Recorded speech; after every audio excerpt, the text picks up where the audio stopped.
There also is a quite common anti-pattern involving repositories. It regards to the way a repository initializes domain entities that are returned in different methods. Let's elaborate on that.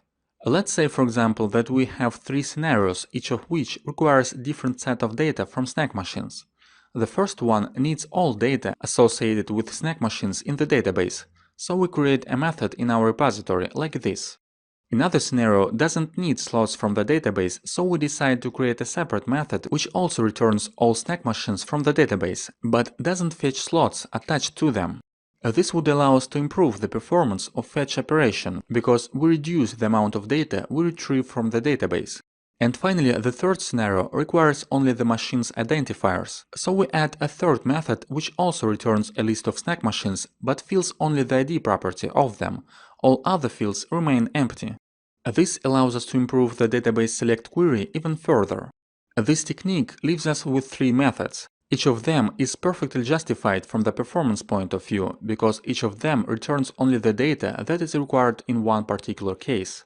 The problem with this approach, however, is that these two methods return partially initialized entities. And with partially initialized properties, we cannot ensure validity of the entities and thus cannot adhere to the always valid approach we discussed previously. In our case, snack machines should always contain exactly 3 slots, and by not returning them along with the machines, we violate this business rule. Partial initialization leads to inability to maintain invariance of the entities and thus should be avoided. If your repository returns a domain entity, make sure it is fully initialized, meaning that all its properties are filled out. But what should we do in case we really need the performance benefits partial initialization provides? The solution here is not to use domain entities as returning objects in such situations. So in this case, we can keep the 3 methods but use other data structures instead of snack machine entities. For the method that returns all machine properties except slots, we can use data transfer objects and put this data there. For the third method, we can employ the long type and return IDs as is without wrapping them into a separate class. Not only does this approach solve the problem with the validity of snack machines, but it also makes explicit what data the repository methods return. This DTO class doesn't contain a slot collection, so we won't be able to accidentally access it when we'll be processing the DTO on the client side. The compiler would notify us about that. The last anti-pattern I'd like to talk about is mechanical approach to domain-driven design. I've seen several times how programmers start treating their domain mechanically. Whenever they defined a new concept in the domain model, they automatically created several classes for it: a class for the concept itself, a repository, a factory, and a domain service. They did that even if there was no need for those classes. Don't do that. Not only does such approach violate the Yagni principle, it also greatly diminishes the benefits of domain-driven design. Domain modeling is not something we can automate or commission to external tools. The act of modeling is closely related to learning. When we build our domain model, we first and foremost learn the domain we are working in. The code is an artifact of that learning process. Mechanical approach to building the model, as well as mechanical approach to learning, doesn't do any good. The only way to perform that is to do it thoughtfully. It also means that such tools as code generation and scaffolding don't help with this process either. If you find yourself relying on a code generation tool for building your domain model, you are most likely falling into the trap of mechanical approach to domain-driven design. Let's overview our application and see what further enhancements it can potentially take in the future. This is the map of the bounded contexts we ended up with in the previous module. Note that they are rather small in a sense that they contain few entities each. In a real-world application, they would probably be bigger because a typical application usually has much more requirements than we covered during this course. One of such requirements could be constructing a snack machine with different parameters, such as various number of slots, product specialization, and so on.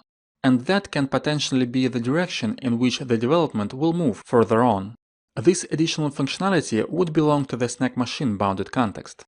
Also, we would probably need some kind of product supply for the snack machines our company owns in order to be able to refill them in a timely manner.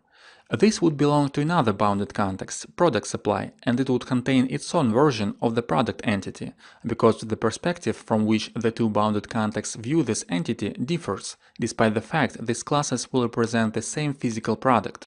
For the ATM bounded context, we would probably need a collection service, which would refill cash in them. That would also be an additional bounded context with its own representation of ATMs. Note that as the application evolves, we can change the boundaries of the bounded contexts. That's perfectly fine as long as we state those changes explicitly in the context map. We can also change the type of physical isolation we employ for them.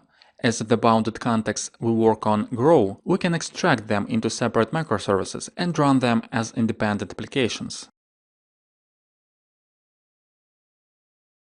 In this module, we discussed several DDD concepts we didn't touch upon in the previous modules. We talked about factories, classes that should be used to remove responsibility to properly initialize domain entities from the entities themselves. It's a good practice to employ that pattern in case the initialization logic gets too complex. We looked at the notion of domain services and how it differs from application services. The main difference here is that domain services reside inside the domain layer and thus contain domain knowledge, whereas application services coordinate the work between the domain layer and the outer world. We discussed the dichotomy of always valid versus not always valid approaches to entities and value objects. It's a good practice to adhere to the always valid way of working with domain objects and don't allow them to break their invariance.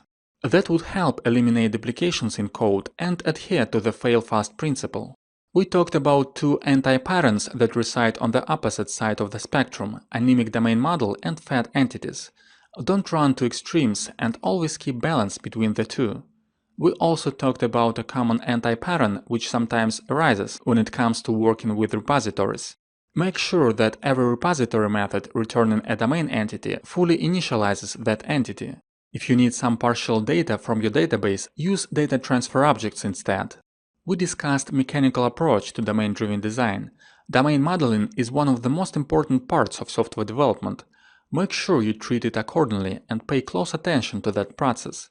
Finally, we talked about further enhancements our sample application can potentially take in the future.